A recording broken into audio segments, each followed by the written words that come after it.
ardayda jaamacadaha Sacuudiga guud ahaan laga soo aqbalo banaanka oo Sacuudiga imaanayo wadanka waxay ka helayaan fursado fara badan. ugu horeysa fursadda imaanshaha uu imaanayo Sacuudiga wax ka baranayo number 2 ay ka tahay tan tacliimiga markii laga tago fursado kale oo dheeri ah meesha jiro oo ka baxsan intaas waxaa ka mid ah waliba gaar ahaan ardayda wax ka barata jaamacada islaamiya iyo ardayda wax ka barata jaamacada Umm al-Qura oo Maka ku taalo waxay fursad u helayaan in ay xaj iyo umra oo si bilaasha ay mar walba u tagaan. ardayda Sacuudiga oo dhan way u helaan laakiin si gooni ah dadkan way kaga bedelan yihiin maxaa labada meelood dadka xujayda iyo muctamiriinta ay tagaan waay fursadahaasi saad ogtihiinba wadanka qofkii ka tagaayo oo xaj aadayo ama umra aadayo waxaa ka baxda sanadkan ugu dambayso 5,000 meelahaas taqriiban xajka umradana waa 2,000 kun iyo xoogaa adiga qofka jaamacadda laga soo aqbalay si raaxo leh oo lacagna aysan kaga bixin ayuu xajkana ku aadayaa umrana ku aadayaa waa fursadaha wadanka ay ka jirtay ka mid tahay oo dadka aysan ogeyn. waxaa kaloo jirta fursadaha ardayga marka يعني jaamacadda ay saan u dhamaato oo sanad dugsiyeedku dhamaado fasaxyada la gaaro dawladda Sacuudiga waxay siinaysaa ticket bilaash ah si socod soo noqon hadduu gobol joogo gobolkiisa ticketkii uu kaga bixi lahaa ilaa caasimadda uu ka tagayo caasimadda meesha laga qaadayo diyaarada ilaa wadankiisa si socod soo noqon inta uu maqan yahay wadankiisa uu ku maqan yahay waxa uu leeyahay gurnadii uu qaadanayay inta daraasada ay socotay inuu qaadanayo meeshii uu ku qaadanaa lagama goosanayo. fursadaha kale waxaa kaloo ka mid ah meesha wuxuu ka faa'iideysanaa wuxuu sameynayaa calaaqaad oo ah mid maxalli ah iyo mid caalami ah. maxalliga waxaan ula jeedaa meesha waxaa isku baranaysaan Soomaalidii oo kala gedisnayd oo gobollo fara badan ka imaaday ayaad meesha isku baranaysaan calaaqa meesha ka sameynaysaa. waxaa laga yaabaa ani oo kale waxaan ka imi magaalada Beedhaba waxaan isku baranay meesha gobol Soomaali ka tirsan arday ka maqan yahay inuu jiro ma maleynaa bal Soomaalida yani wadanka Soomaaliya markii laga tago Soomaalida yani ka imaanaysa Kenya, Ethiopia iyo Djibouti way joogaan gobollo fara badan oo Soomaali aan ka tirsan Ethiopia ka tirsan aan garanayn meesha aan ku bartay dad badan oo meesha aan ku bartaa jirto taana waa faa'iido ku soo korortay adiga يعني calaaqadaadii xogaa awal waxay ku koobnayd hal magaalo laakiin hadda way ballaaratay oo dad badan ayaa waxa laga yaabaa aniga magaalo kasta oo Soomaaliya ka tirsan haddaan israad kala booqo inay dad ii joogaan taana ilaahay ayaa mahad iskale bacda Allahi kadib jaamacadda iyo ayaa u sababa يعني banaanka bixitaanka aan baxay iyo dadkaas ardaydaas meeshaas aan kula kulmay. waxaa kaloo jirto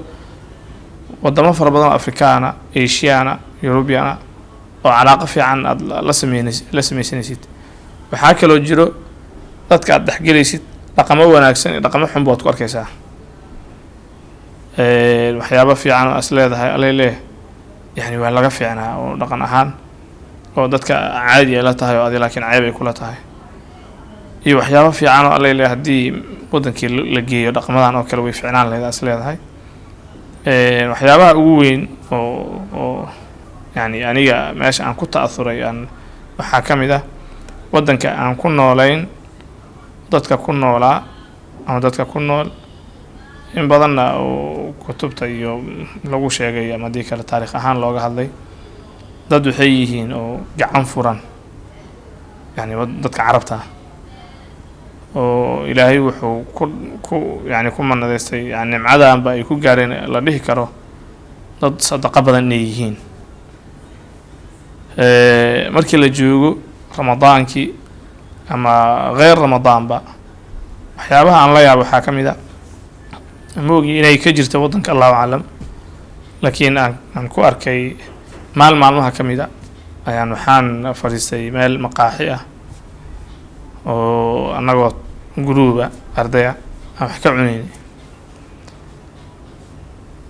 marka raashin fiican aan dalbanay waa qadiinay markaan qadiinay annagoo qadiinayna marka waxaa soo galay nin soo galay in carabaa soo galay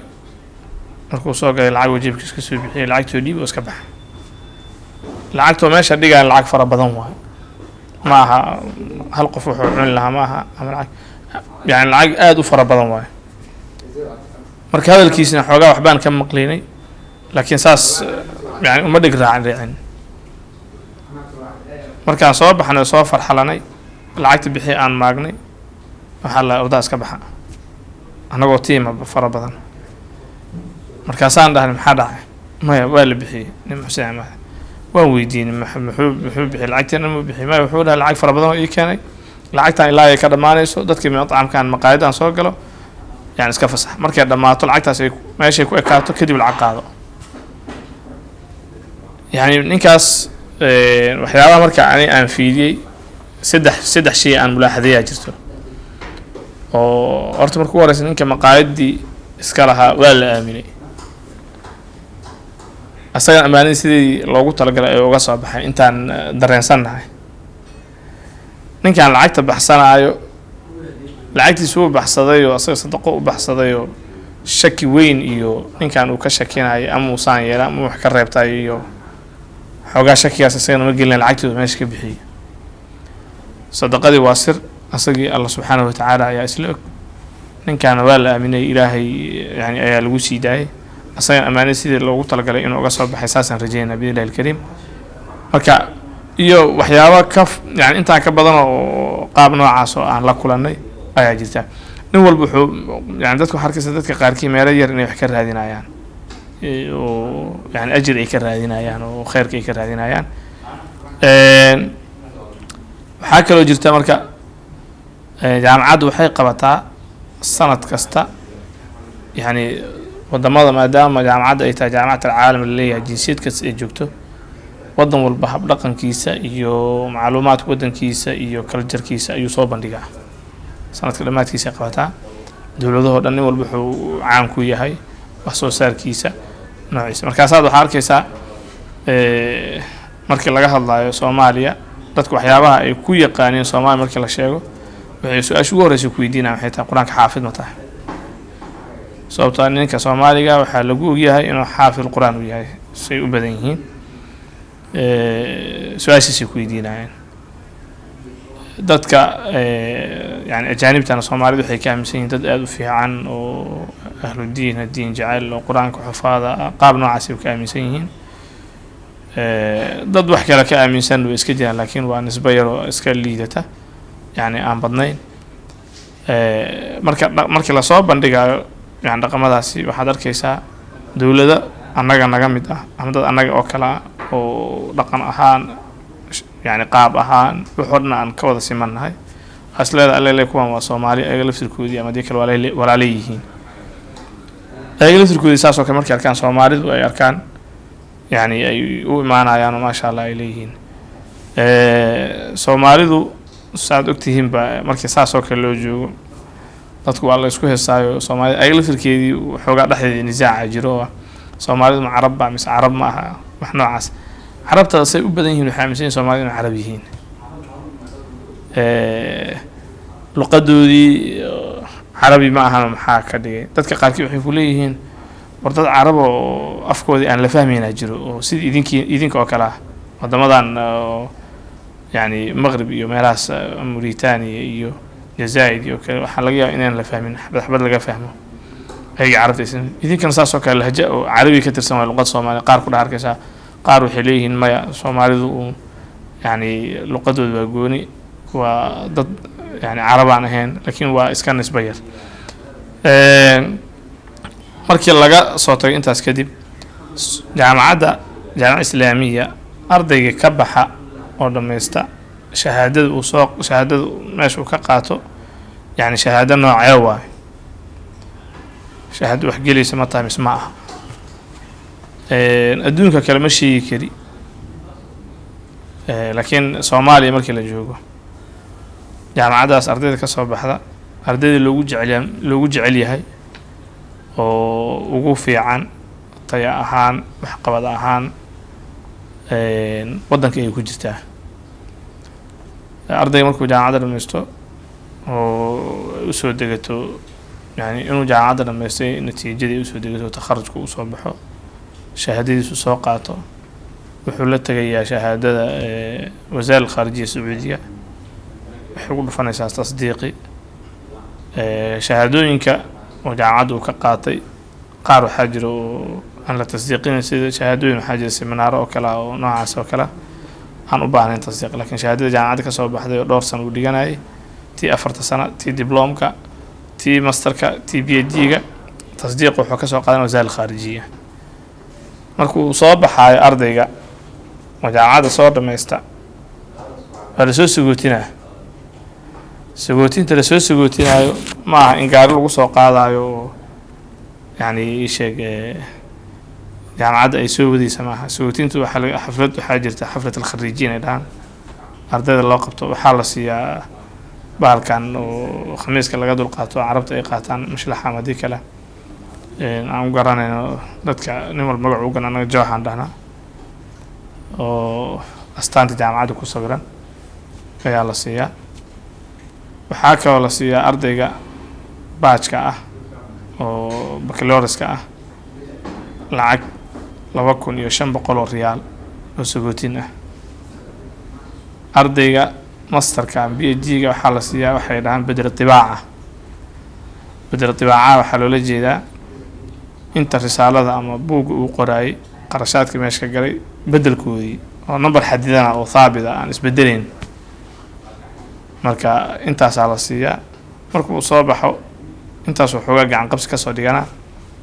kadib waxaa loo ogolaya ardayga markuu jaamacadda dhammaysto sacuudiga gudaheeda inuu joogo 3 bilood taqriiban wixii ka dambe inuu waddan ka baxo nidaamka waddanka u degsanaa saasa ardaygan waxaa laga rabaa inuu nidaamka u hoggaansamo oo sidiisa uu ku soo baxo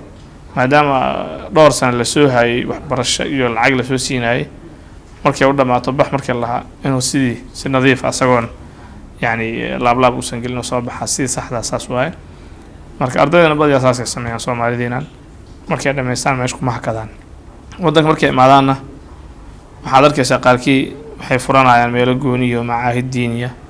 qaarkii iskuulaadka macallin ka yihiin qaarkii jaamacadaha macallin ka yihiin qaar shirkaday u shaqeeyaan waa alxamdulillah hadda inta jaamacadaha soo dhameysteen in meelaha iska taagan aad iyo aad u yaraa maba jirtaa la dhihi karaa waxaa kaloo jira ardayda qaarkii ay sameeyaan inta jaamacadda uu dhiganayo fursado waxaa jira ardayda ay dadkan ay uga faa'iideeyaan ayagana ay ka faa'iideystaan gaar ahaan ardayda labada xaram wax ka barata xaram almadani walxaram almaki oo ah in dadka muctamiriinta ama xujayda ay u khidmeeyaan oo inay tawjiihiyaan muxaadaraad ay u jeediyaan waxay rabaan ay ka kaalmeeyaan oo dadka kale waxay kaga gedisan ardayda nidaamkii ay garanayaan waxay fahansan yihiin maadaama wuxuu cibaado ay tahay yani qaabkaasna way uga faa'iideystaan marka fursadaha meesha jirta way badan yihiin banaan cidleena yaaliin marka ardayda nin walba wuxuu ilaahay ugu talagalay ma weynaa waxaa laga rabaa ardayda inay yani isu diyaariyaan ay xareystaan intaas keliya laga rabaa marka hore isdiyaari adiga asbaabta la imow marka la imaatid kadib jaamacadda xareyso insha Allah biidhnillaahi alkariim waxaan ku rajaynaynaa inay jaamacaddu ku aqbalayso la qaadanayo ada sanadkii ugu dambeeyay kan hadda aan ku jirnay kii ka horeeyay arday waxay qaadatay 70 arday oo ay ka yimaadeen gobollada kala gedisan Soomaaliya ay ka mid tahay markii loo fiiriyo sida waaqac hadda aan ku jirnay hadaan u qeexo maamul goboleedyada kala gedisan ay ka mid tahay Puntland Somaliland Allahu musta'aan sheege Muqdisho koonfur galbeed galmudug yani inta horna isugu jiraan Hirshabeelle hal maamul goboleed uu ka maqan yahay aysan jirin yani hal gobol uu ka maqan yahay aysan jirin marka taana waa nicma oo يعني dadka Soomaalida ay Ilaahay fursadaas u siiyay hadana ka faa'iideystay insha Allah waxaan rajaynayaa sanawaadka soo socdaan in saas iyo si ka badan ay uga faa'iideysan doonaan haddii Ilaahay gaarsiiyo insha Allah biidhnillaahi alkariim